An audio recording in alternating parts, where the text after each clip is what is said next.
Hello, welcome back to Tactical Tuesday with Johnny Tiger. The date is August 25th, 2020.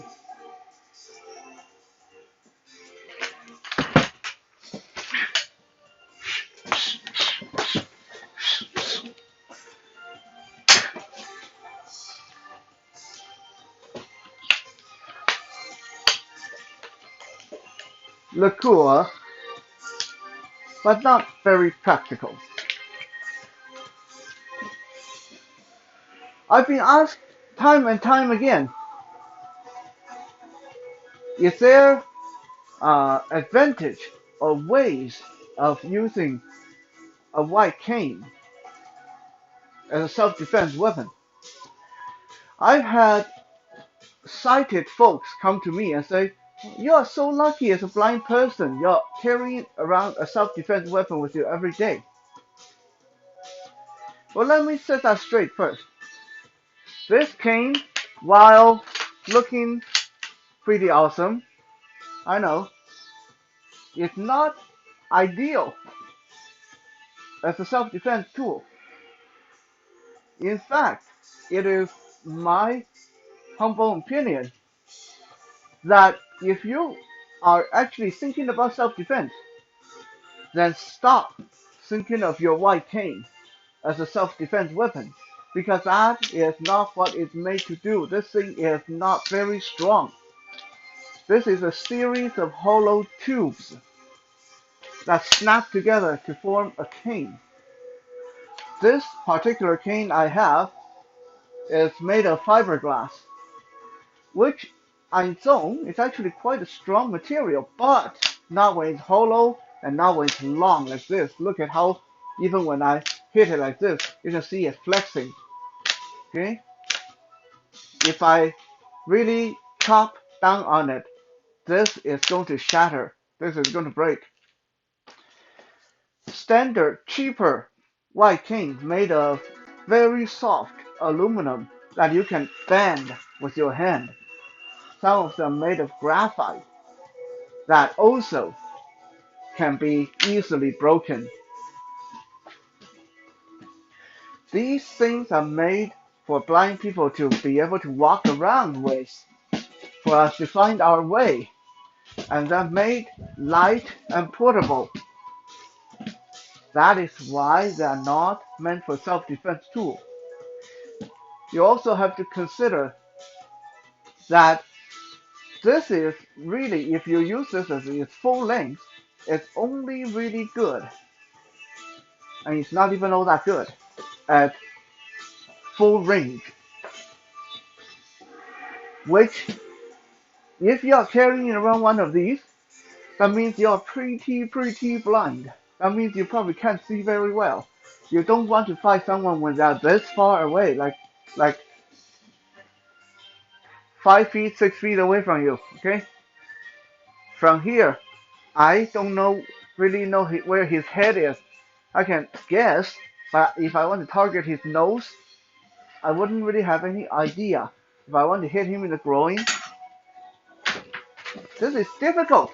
Okay, at that range, you won't have very good accuracy, and so you got poor accuracy with a thing that is not designed for self-defense or fighting. You already got two strikes against you, and then there's a third strike. As soon as they grab this, then you are going to have a hard time wrestling this from their grip, because this thing pulls apart, right? Now there are ways to use this to your advantage. We'll talk about that in a second. You also have to take into consideration that if you break this over someone's head, now you don't have a way to get home. What? You're going to ask the guy who you just beat up to drive you home? Or what? Take out your phone and call the cops, and they can come and pick you up, and then take you up down to the station because you just assaulted someone with a weapon? Hmm, not a very good idea overall. Some people will say, well, no, I don't mind breaking my cane. I carry a spare one. Well, if you're going to carry a spare one, then you might as well take that little extra effort and carry a tool that's actually made for self-defense, a tool that's made for fighting, that doesn't weigh half as much as a white cane.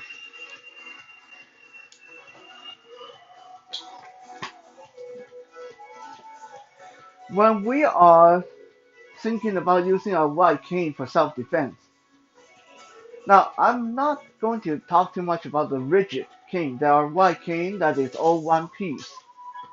I personally think that those canes are a little bit inconvenient. I don't want to constantly look for a place to stash my white cane when I'm out and about.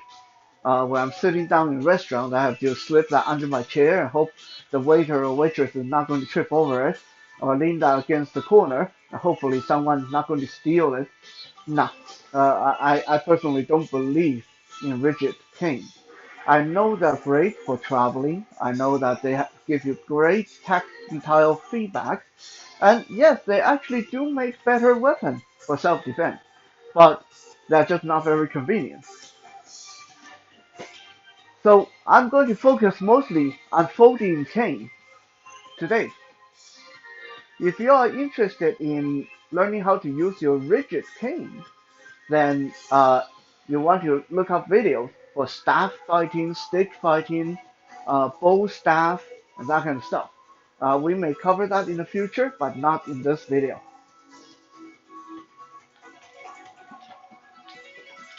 So, if I'm traveling, if I'm a blind guy out and about, most likely it's going to be one of two scenarios with my white cane. Either I got it in my holster like this, and someone attacks me. I get into an altercation with someone. Let's say I'm standing at the bar having a drink, and someone wants to get into a fight with me. Okay?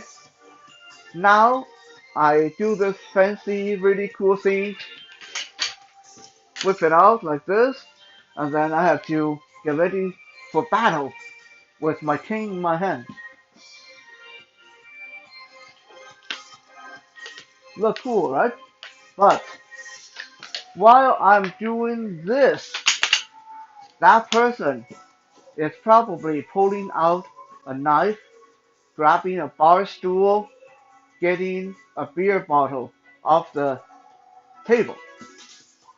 Because I introduced a weapon into the conflict. Keep in mind, anytime you introduce a weapon into the conflict, you are escalating this into a weapon fight. That other person has no problem grabbing the weapon. They may not even get in trouble when they go to court because they say you pull out a weapon first. They can even say they didn't know what that weapon was. They thought you pulled out a nunchuck.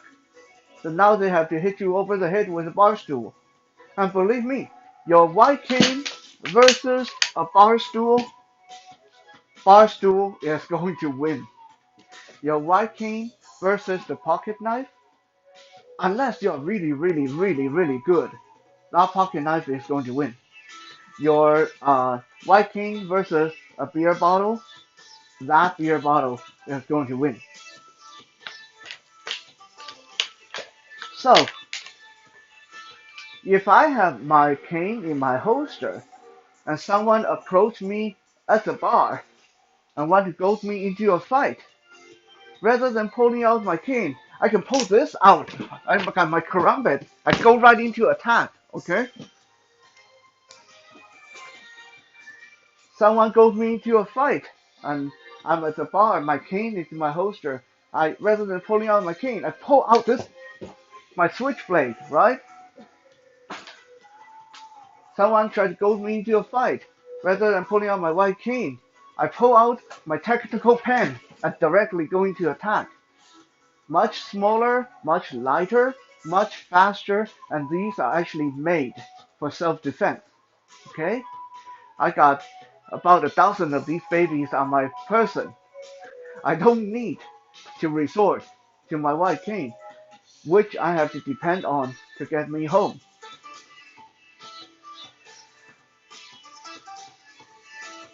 Second scenario, if I already have my cane out, let's say I'm at the bus stop, and someone comes and accosts me, I turn around and use my cane for weapon. Now, in this case, this is a little bit better because this is already in my hand. So it's actually faster than me having to reach for something else, just marginally.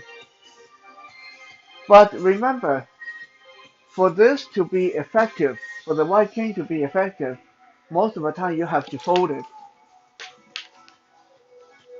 because this is way stronger when you fold it like this. Okay, 3 rod or 4 rod rather than one straight hollow rod.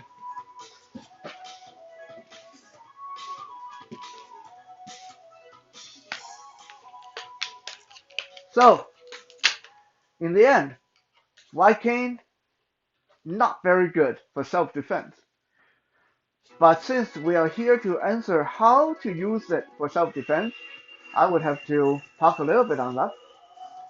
I can't just say go buy a knife, go buy a tactical pen, although that would be the sensible thing to do.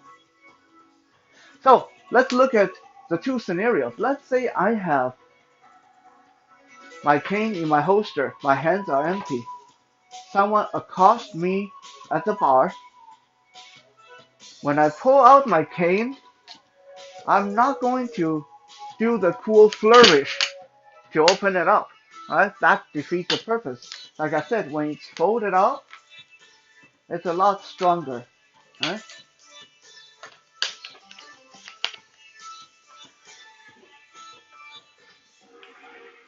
So, if this person that accosts me at the bar and I have to pull my cane out, I'm going to pull this out and straight across the face without any ceremony, without any fanfare, right?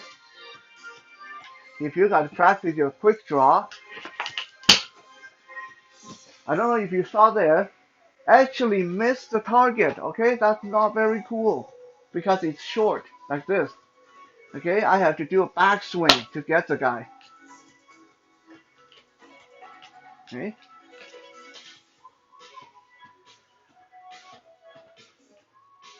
Another way to use this in the quick draw scenario is to just use it as fist filler. So rather than drawing it out uh, like a pistol, I'm going to hold it like a bottle when I draw it out and then punch forward. Because now, what this does is I can lean this back against my forearm, and this can act as a shield and elbow guard. Right? I hold it this way, I strike, I strike, I strike. It's much better, even though your quick draw will feel awkward because most people are quicker drawing it out this way like a pistol, but then your grip is wrong. So take that little extra time to practice drawing it like you would hold a coffee cup. This way, it's in the better position for defensive fighting.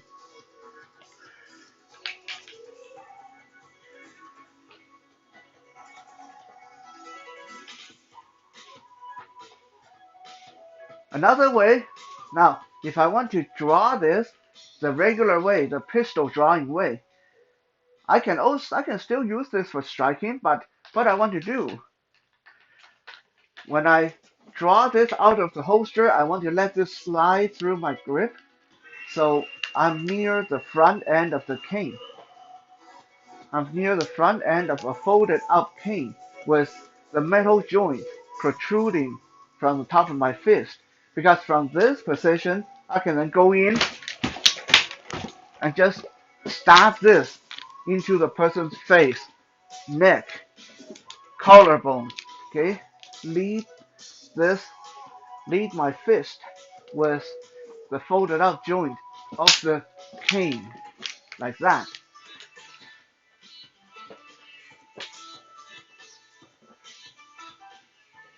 Now let's say I'm at the bus stop. I already have my cane out.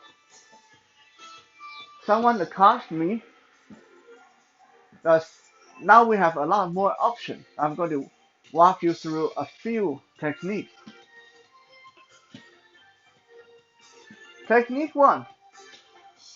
I'm going to quickly grab it around the center and fold it in half. This way, it gives me a shorter but more stout weapon to defend and attack with. Kind of like a sword this way actually. But it's still not very strong, okay? Keep in mind.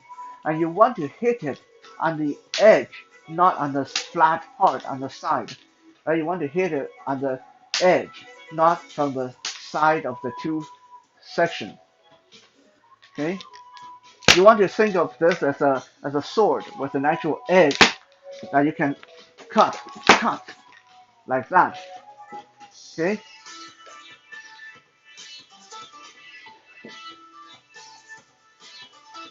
Rather than swinging straight from the top, as most people will see that coming, and like I said, if they grab this, you're in deep trouble. You're going to be wrestling them for it. Keep in mind, the person attacking you may be 3 times your size. You don't want to stand there and fight over your cane. So, someone attacked me at the bus stop, I fold my cane, I'm going to raise it up, high guard, like I'm going to go for a headshot.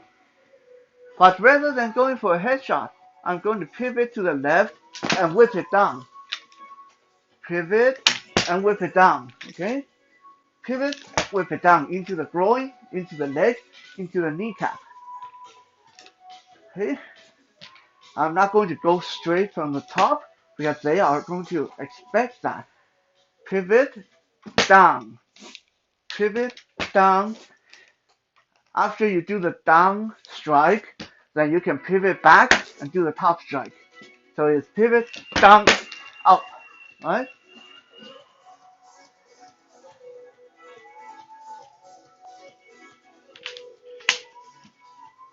Let's say I don't fold my cane.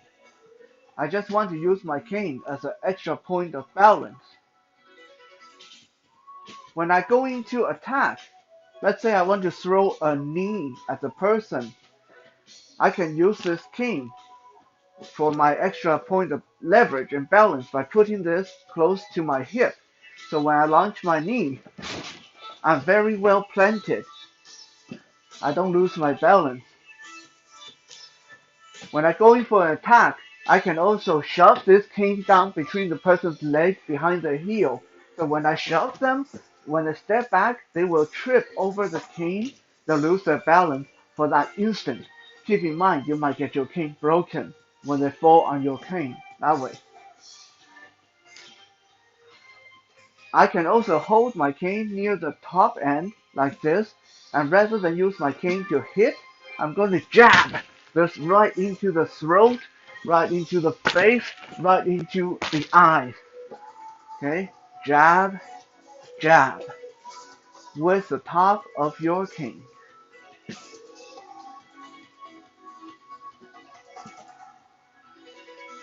I've also modified my cane so it's a little bit more optimum as a self-defense tool. Thing number 1 is the tip of your cane. There's a lot of choices, but if you really think about using your cane for self-defense weapon or tool, you want the tip to be this small ceramic tip, because this is very, very tough material. This ceramic, you can hit it on concrete, you can break glass with it, it's not going to break. Okay, so if I have to hit someone on the face, if I have to hit someone on the head with this, I have very much confidence that this ceramic tip is going to prevail. On the other end, on the handle end, I've attached a stainless steel dragon keychain to the wrist strap of my cane. This allows me to use this as a flail.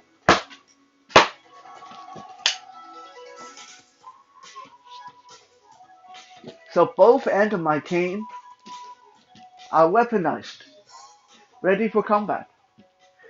Now let's talk about striking. As you guys can tell, or those of you who are blind, if I use my cane as a long striking weapon,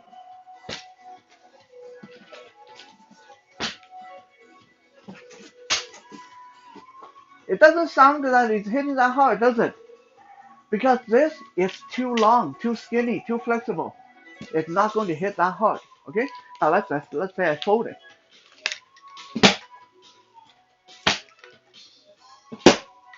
Much better. But if I just pull the end section, the end that I weaponized, away from the cane, so I hold the long section in my offhand and the short section in my attack hand. Right?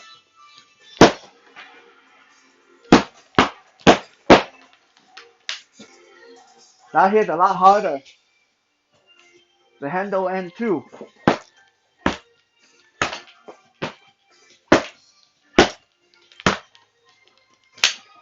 Okay? That allows you to strike a lot harder. Even though the range is shorter, but that's okay. As blind people, especially totally blind, shorter range is your friend.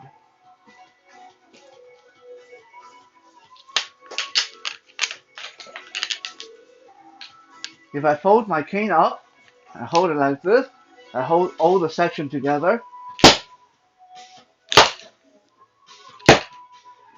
Again, you can deliver that much more powerful strike with that.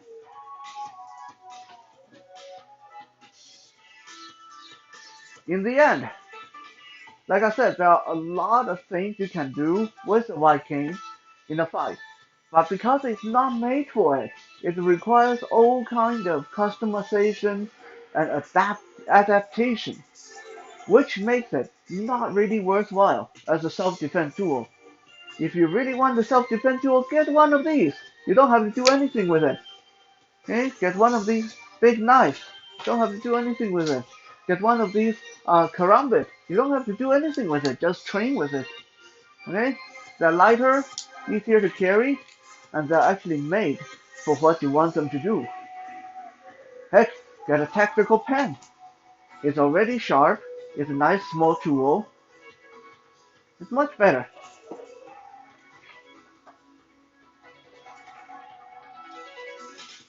Thank you for checking out today's Tactical Tuesday. We'll be back again tomorrow for Wisdom Wednesday. For now, thank you, have a good night, and be safe.